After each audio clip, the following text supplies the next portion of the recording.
हूं शाइला खान और आप देख रहे हैं one and only Laila Pakistani reaction. आज की खबर जी इंडिया के जम्मू एंड कश्मीर से है। वहां पर चनाब ब्रिज को नरेंद्र मोदी ने जी तिरंगा लहरा कर जी इनॉग्रेट किया है और ये दुनिया का सबसे बड़ा बुलंदी वाला ब्रिज है। अगर इसकी बुलंदी की बात करें तो 359 मीटर इसकी हाइट है, जो कि आईफल टावर से कई गुना जो है इसकी हाइट लंबी बताई जाती है। एक तरफ देखा जाए तो हम वार जैसी सूरत हाल में इंडिया के साथ, और दूसरी जानिब नरेंद्र मोदी अपनी इकोनॉमिक्स को बेहतर कर रहे हैं। कश्मीर के अंदर जो है डेवलपमेंट और इस तरह के बड़े बड़े प्रोजेक्ट लाकर कश्मीर की आवाम को नए फ्यूचर का ख्वाब दिखाते हुए नजर आ रहे हैं। और ये वो चनाब ब्रिज है जो आजकल हमारे यहाँ बहुत ज्यादा जो है वायरल हो रहा है, क्योंकि दरियाए चनाब का जो पानी है इंडस वाटर ट्रीटी सस्पेंड होने के बाद इंडिया मुसलसल जो है कम करता चला जा रहा है। एक तरफ पानी की कमी और दूसरी तरफ उसी रिवर के नाम के ऊपर आज ब्रिज को नरेंद्र मोदी ने इनॉग्रेट कर दिया है जम्मू एंड कश्मीर में। आवाम की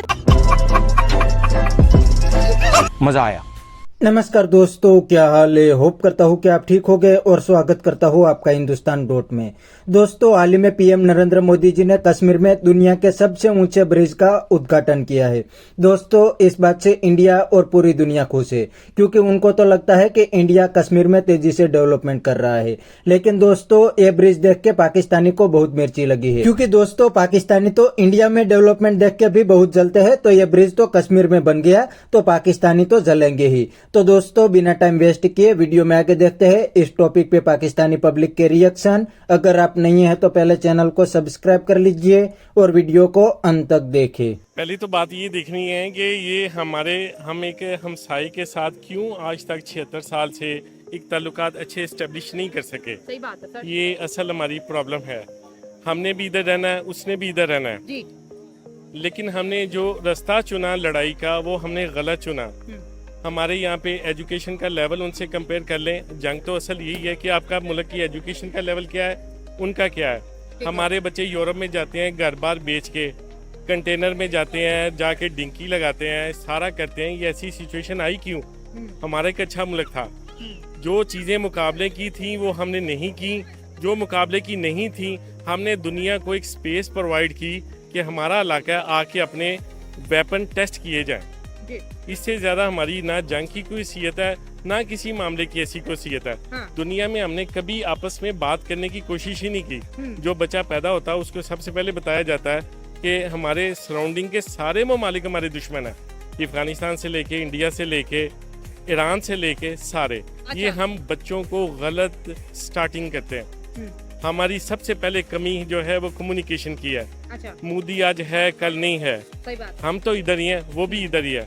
हमने मुल्क जो तो इधर ही है ना। मुल्क इधर ही है। हाँ। हमारे लोग इधर, ये एक ही मुल्क था 1947 से। मैं 1947 के बाद 73 से पहले पैदा हुआ। अच्छा। मेरा वही मुल्क है, वतन है जो बांग्लादेश था। लेकिन मुझे पढ़ाया गया कि बांग्लादेश हमारे मुल्क से अलहदा हो गया। लेकिन मैं तो उस मुल्क में पैदा हुआ जिसमें बांग्लादेश और पाकिस्तान दोनों थे। जी बिल्कुल। तो ये चीज़ें हमारा जोग्राफिया भी में ख़राब बताया जाता है। और जो असल टारगेट है, अगर हम दुनिया में सारे मुल्कों के पास एटॉमिक वेपन नहीं है लेकिन वो सर्वाइवल की उस तरह की जंग नहीं लड़ते जिस तरह की हम लड़ रहे हैं, ये एक बड़ी ज्यादा प्रॉब्लम है। मतलब एक मुल्क एटमी पावर है लेकिन अपनी सर्वाइवर की जंग लड़ रहा है। देखिए, एटमी पावर होने का मतलब ये है कि आप ये कैसे सोचते हैं कि आप एटम बम चलाएंगे। क्या आपने हिरोशिमा नागासाकी का नहीं देखा? लाखों डिग्री टेम्परेचर बढ़ता है, लोग लाखों की तादाद में मरते हैं। हम इतनी बेहिस लोग हैं कि हमें पता ही, हम इसके मतलब ही नहीं समझ सकते कि एटम बम का मतलब क्या है। सही होता। हमने इससे पीछे जो ग्राउंड्स आनी है, जहाँ पे हमने निगोशिएशन करनी है, हमसाए से चीज़ें तय करनी है, वो हमने कभी अपने आप को तैयार किया ही नहीं। उस वजह से हम यहाँ तक पहुँचे कि वो शरारतें करता है, उधर से हम शरारतें करते हैं। ये नहीं हम कि मैं अपने आप को सेव करूं, नहीं। ये दोनों साइड से होता बज रही है है। तालियां। ये एक प्रॉब्लम है हमारे मुल्क में। हाँ। ये हमें इसको ठीक करना चाहिए, मैं हाँ। ये समझता हूँ। ठीक है सर, देखिए दोनों कंट्रीज में प्रॉब्लम है, लेकिन आपने देखा वो प्रॉब्लम क्या है? वो प्रॉब्लम कश्मीर है। हम इंडिया और पाकिस्तान की अगर जंगों की हिस्ट्री दिखा दे तो वो कश्मीर है। अभी जो अटैक हुआ वो भी कश्मीर, पहलगाम में अटैक हुआ, नरेंद्र मोदी ने पाकिस्तान पे अटैक कर दिया। तो मसला कश्मीर को आप किस तरह से देखते हैं? देखिए, अगर आपने बोला कि मैं तो उस पाकिस्तान में पैदा हुआ जिसका बांग्लादेश भी हिस्सा था, तो ठीक है, हमारे दादा ने तो उस हिंदुस्तान में आंख खोली जिसमें पाकिस्तान भी था और इंडिया भी था। इंडिया भी था। तो ये क्लैश फिर किस बात का? देखिए, मैं तो ये समझता हूँ कि मुल्कों के दरमियान में निगोशिएशन होती है। जैसे ये लाइन लगी हुई है बेल्जियम और उसके जर्मनी के दरमियान, इसी तरह स्विट्जरलैंड और जर्मनी के दरमियान इस तरह लगी हुई है लाइनें। हम ये चीज़ क्यों ज़हन में बनाते हैं कि हमने हर चीज़ लड़के ही काम करना है। दुनिया में बड़े बड़े मुल्क सॉल्व हुए, हर चीज़ सॉल्व हुई है। अमेरिका ने मेक्सिको के करीब जो मामला किया है उसने अपना नाम भी दिया, क्या लड़ाई हुई कि नहीं, कुछ भी नहीं मामला हुआ। हमें थोड़ा सा हमारे बच्चों को बताना चाहिए कि आपने निगोशिएशन से एक दूसरे से मिलजुल के मामले को सॉल्व करना है अपने लिए, बजाय इसके कि कताल से हमारे बंदे भी मर रहे हैं, उनके बंदे भी मर रहे हैं। 76 साल हो गए हैं, कश्मीरी मर रहे हैं, मामला सॉल्व नहीं हो रहा। कहीं पे तो गलती है जो किसी भी एंड पे है। मैं तो ये समझता हूँ। मतलब आप कह रहे हैं कि इंडिया और पाकिस्तान को वॉर की तरफ नहीं जाना चाहिए, नेगोशिएशन की तरफ जाने जो कि बेस्ट सॉल्यूशन है। मैं कतन वॉर के खिलाफ हूँ, बिल्कुल वॉर के खिलाफ हूँ कि वॉर के बजाय ये वॉर तो आखिरी स्टेप होता है। हाँ। ये इससे पहले के जो स्टेप है वो हमने कभी यूज किए नहीं। हमारा बच्चा कह रहा है कि हम सबसे पहले एटम बम फेंकेंगे, ये हम अपने बच्चे के लिए बड़ी गलत तरबियत कर रहे हैं। उसने पढ़ना है, उसने बड़ा होना और ऐसी इकोनॉमी मुल्क को बनानी है जो इतनी स्ट्रांग हो जाए कि अगले हमारी स्ट्रांग इकोनॉमी को देख के आपके बड़े खूबसूरत फाज है कि इंडिया के साथ मुकाबला करो तो एजुकेशन में करो, वहाँ की मैन्युफैक्चरिंग, हाँ हेल्थ में करे, इन्वेस्टमेंट में। लाहौर से आप 60 किलोमीटर बाइक चले जाएं, आपको पता चलता है कि पाकिस्तान ये है ही नहीं जहाँ पे है। तो ये इतना डिफरेंस है, अमीर और गरीब का इतना डिफरेंस है यहाँ पे, ये हमें कम करना चाहिए। जब आप ये कम कर लेंगे, आप सारी दुनिया की सारी जंगें जीत जाते हैं।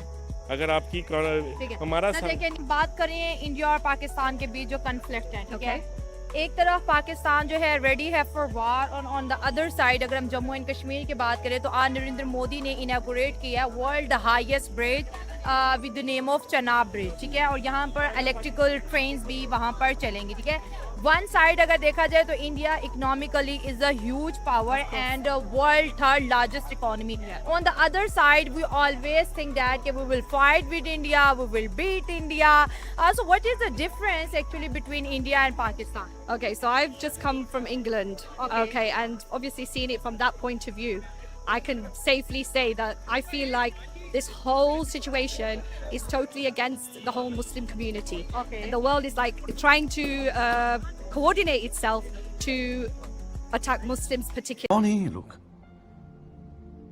कहाँ से आते हैं? दोस्तों, ये था पाकिस्तानी पब्लिक का रिएक्शन। और ये पहले पाकिस्तानी बंदा था, उसने थोड़ी लॉजिक वाली बात बताई। उसने बताया कि इंडिया और पाकिस्तान दोनों नेबर है, इसलिए दोनों को अच्छे रिलेशन रखने चाहिए ताकि दोनों कंट्री आगे बढ़ सके। लेकिन दोस्तों, ये पाकिस्तानी कभी पाकिस्तान आर्मी की गलती के बारे में बात नहीं करेंगे। दोस्तों, पाकिस्तान आर्मी का पूरा धंधा कश्मीर और इंडिया के नाम पे चलता है। पाकिस्तान आर्मी कश्मीर में टेररिज्म फैलाती है और बाद में पाकिस्तानी पब्लिक को बेवकूफ बना के पाकिस्तान को ही लूटती है।